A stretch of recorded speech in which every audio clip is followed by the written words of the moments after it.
નમસ્કાર વહાલા દર્શક મિત્રો, કિસાન સમાચાર ચેનલમાં તમારું સ્વાગત છે। જાણીએ આજના મોટા સમાચાર। આ ખેડૂતોને 22મો હપ્તો નહીં મળે। પાન કાર્ડમાં એક મોટો ફેરફાર કરવામાં આવશે।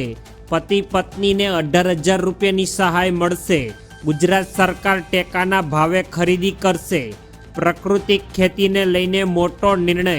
10 લાખ સુધીનું સુરક્ષા કવચ મળશે। કિસાન ક્રેડિટ કાર્ડમાં મોટો ફેરફાર।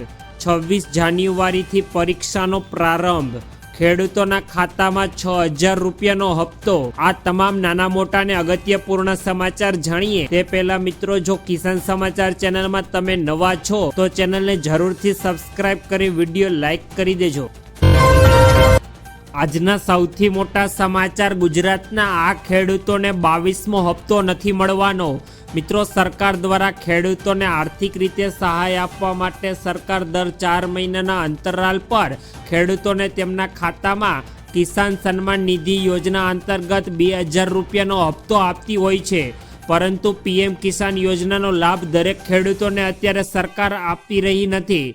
સરકારે કેટલીક કેટેગરીમાં ખેડૂતોને બાકાત રાખ્યા છે। જો કોઈ ખેડૂત 1 ફેબ્રુઆરી 2019 પછી જમીન ખરીદી હોય તો તેમના હપ્તા અટકી જશે। વધુમાં જો પતિ પત્ની બંને અથવા એક જ પરિવારના એક કરતાં વધુ પુખ્ત વયના સભ્યો યોજનાનો લાભ લેતા હોય તો પણ સરકાર દ્વારા ચૂકવણીમાં વિલંબ કરવામાં આવે છે। આવા તમામ પ્રકારના કિસ્સાઓમાં સરકાર ભૌતિક ચકાસણી કરે છે અને ચકાસણી પૂર્ણ થયા બાદ જ જ્યાં સુધી હપ્તાની અસ્થાયી રૂપે રોકી દેવામાં આવે છે। ત્યારબાદના બીજા મહત્વપૂર્ણ સમાચાર। પાન કાર્ડ ધારકો માટે મોટો ફેરફાર કરવામાં આવશે। સરકારે અત્યારે દેશમાં પાન કાર્ડ ધારકોને લઈને મોટો અને અગત્યપૂર્ણ નિર્ણય લીધો છે, જે દરેક વ્યક્તિઓએ જાણવો ખૂબ જ અગત્યપૂર્ણ છે। મિત્રો, કેન્દ્ર સરકાર દ્વારા પાન કાર્ડમાં એક મોટો ફેરફાર કરવાની યોજનાઓને ઘડી લેવામાં આવી છે અને હવે 50,000 રૂપિયાથી વધુ રોકડ જમા કરાવવા પર સરકારે પાન કાર્ડને ફરજિયાત કરી દીધું છે। બેંક ખાતામાંથી 10 લાખ કે તેથી વધુની રોકડ રકમ જમા કરવા અથવા ઉપાડવા માટે જ પાન કાર્ડ સરકારે ફરજિયાત કર્યું। 5 લાખથી ઓછી કિંમતના વાહન ખરીદી માટે હવે પાન કાર્ડે સરકારે ફરજિયાત રાખ્યું નથી। 20 લાખથી ઓછી કિંમતના સ્ટીલ વ્યવહારો માટે પાન કાર્ડ ફરજિયાત રહેશે નહીં। આ તમામ પ્રકારના નવા નિયમો 1 એપ્રિલ 2026થી અમલમાં આવી જશે। ત્યારબાદના ત્રીજા અગત્યપૂર્ણ સમાચાર। ગુજરાતમાં દરેક પતિ પત્નીને 18,000 રૂપિયા સુધીની સહાય। ગુજરાત સરકાર દ્વારા અત્યારે પતિ પત્નીને આર્થિક રૂપે સહાય આપવામાં આવે છે। જો તમે પણ આ સહાય લેવા માંગતા હોય તો આ સમાચાર તમારા માટે। 60 વર્ષથી વધુ વયના તમામ પરિણીત ખેડૂત પરિવારો માટે સરકારે અત્યારે મોટી યોજના ઘડી લીધી છે અને પતિ પત્નીના તમામ આવી મહત્વની પેન્શન યોજના કે જેમાં 60 વર્ષથી વધુ વયને પરિણીત ખેડૂત પરિવારને સરકાર હવે દર મહિને 18,300 રૂપિયાની આર્થિક સહાય આપવા અત્યારે સરકારે પ્રધાનમંત્રી વય વંદના યોજના શરૂ કરવામાં આવી છે। તેઓને તમામ અત્યારે જાણકારી સરકાર દ્વારા ઓનલાઈન અપલોડ કરવાની રહેશે। જ્યારે પતિ અને પત્નીને ભરેલા પ્રીમિયમની પૂરેપૂરી રકમ સાથે સાથે તેઓને 18,300 રૂપિયા તેમના બેંક ખાતામાં સરકાર દ્વારા જમા કરવામાં આવશે।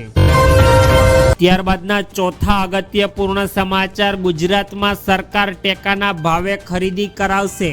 ગુજરાત રાજ્યના ખેડૂતો માટે મિત્રો અત્યારે ખૂબ જ મહત્વપૂર્ણ સમાચાર ગણાવી શકાય।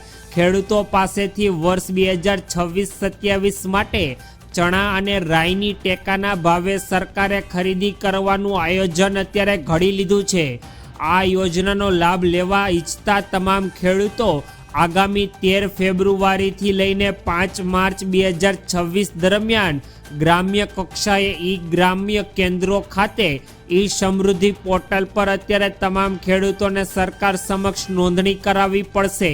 આ નોંધણી પ્રક્રિયા VCE દ્વારા આધાર ઓથેન્ટિકના માધ્યમથી સંપૂર્ણ રીતે વિના મૂલ્યે કરી આપવામાં આવશે। ખેડૂતોને તેમની ઉપજના પોષણક્ષમ ભાવ મળી રહે તેના હેતુથી સરકારે અત્યારે ચણા માટે પ્રતિ મણ 1,175 રૂપિયા જ્યારે પ્રતિ ક્વિન્ટલના ભાવ 5875 રૂપિયા રાખ્યા છે, જ્યારે રાય માટે પ્રતિ મણ 1240 રૂપિયા અને 6200 રૂપિયા ક્વિન્ટલ માટે અત્યારે સરકારે ભાવ નક્કી કર્યો છે. ત્યારબાદના એક અગત્યપૂર્ણ સમાચાર, પ્રાકૃતિક ખેતીને લઈને લેવાયો મોટો નિર્ણય. સરકાર દ્વારા અત્યારે 7400 કરોડ જીવાણુઓનો ચમત્કાર.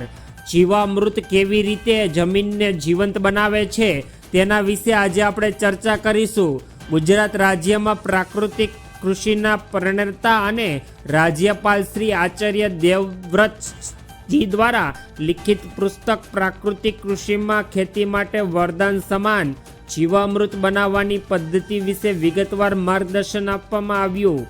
વારંવાર પ્રયોગો બાદ સાબિત થયું છે કે રાસાયણિક ખાતરોના વિકલ્પ તરીકે જીવામૃત જમીનની ફળદ્રુપતામાં ચમત્કારિક રીતે સુધારો કરાવે છે, જેથી સરકાર દ્વારા અત્યારે ખેડૂતોને રાસાયણિક ખાતરોના ઉપયોગને બદલે ખેતરમાં તૈયાર થતું જીવામૃત વાપરવાનું અત્યારે સરકાર સૂચન કરી રહી છે. ત્યારબાદના મહત્વપૂર્ણ સમાચાર, 10 લાખ રૂપિયા સુધીનું સુરક્ષા કવચ મળી જવાનું છે. મિત્રો, ભારતીય પોસ્ટ વિભાગની જનતા માટે GAG 550 નામની નવી અકસ્માત વીમા યોજના છે, જેમાં વાર્ષિક 550 રૂપિયા, રોજના આશરે ₹1.5 પ્રીમિયમ ભરીને 10 લાખ રૂપિયા સુધીનું તમે સુરક્ષા કવચ મેળવી શકો છો. 18 થી 65 વર્ષના લોકો આધાર કાર્ડ સાથે નજદીકના પોસ્ટ ઓફિસ કે IPPમાં જઈને આ પોલિસી લઈ શકે છે. અકસ્માતમાં મૃત્યુ કે કાયમી અપંગતાના કિસ્સામાં રકમ ઉપરાંત 2 બાળકોના શિક્ષણ માટે 1 લાખ રૂપિયા વધારાના સરકાર દ્વારા અત્યારે ચૂકવવામાં આવે છે, જેથી અત્યારે લોકો કહે છે કે લૂંટી લો, અત્યારે આખા વર્ષના ફક્ત ₹1.5 ભરો અને તમે 500 રૂપિયા અને 50 પૈસામાં 1 કરોડ રૂપિયા સુધીનું પ્રીમિયમ મેળવો. ત્યારબાદના અગત્યપૂર્ણ સમાચાર, કિસાન ક્રેડિટ કાર્ડમાં મોટો ફેરફાર. કિસાન ક્રેડિટ કાર્ડ અત્યારે સરકાર દ્વારા નવી ચાલુ કરવામાં આવેલી યોજના છે, જેમાં દેશના લાખો ખેડૂતો માટે અત્યારે સારા સમાચાર. રિઝર્વ બેંક ઓફ ઇન્ડિયા એટલે કે મિત્રો RBI એ કિસાન ક્રેડિટ કાર્ડ KCC યોજનાના નિયમોમાં સુધારો અને વધારો કરવા માટે અત્યારે નવી માર્ગદર્શિકાનો નવો ડ્રાફ્ટ બહાર પાડ્યો છે.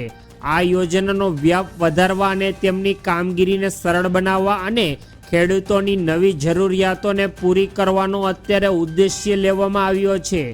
લોનના સમયગાળાને પાક ચક્ર સાથે સરખી રીતે કરવા માટે KCCની અત્યારે માન્યતા વધારીને 6 વર્ષ કરવાની અત્યારે પ્રસ્તાવ મૂકવામાં આવ્યો છે. મિત્રો, KCC એટલે ટૂંકમાં કિસાન ક્રેડિટ કાર્ડ, જેમાં સરકાર દ્વારા સરકાર તરફથી કોઈ પણ પ્રકારની નવી યોજના અથવા સાધન સામગ્રી ખેડૂત કિસાન ક્રેડિટ કાર્ડના મદદથી લઈ શકે છે. ત્યારબાદના મહત્વપૂર્ણ સમાચાર, 26 જાન્યુઆરીથી પરીક્ષાનો પ્રારંભ. GSSCB દ્વારા 26 ફેબ્રુઆરીથી ધોરણ 10 અને ધોરણ 12ની પરીક્ષા શરૂ થશે.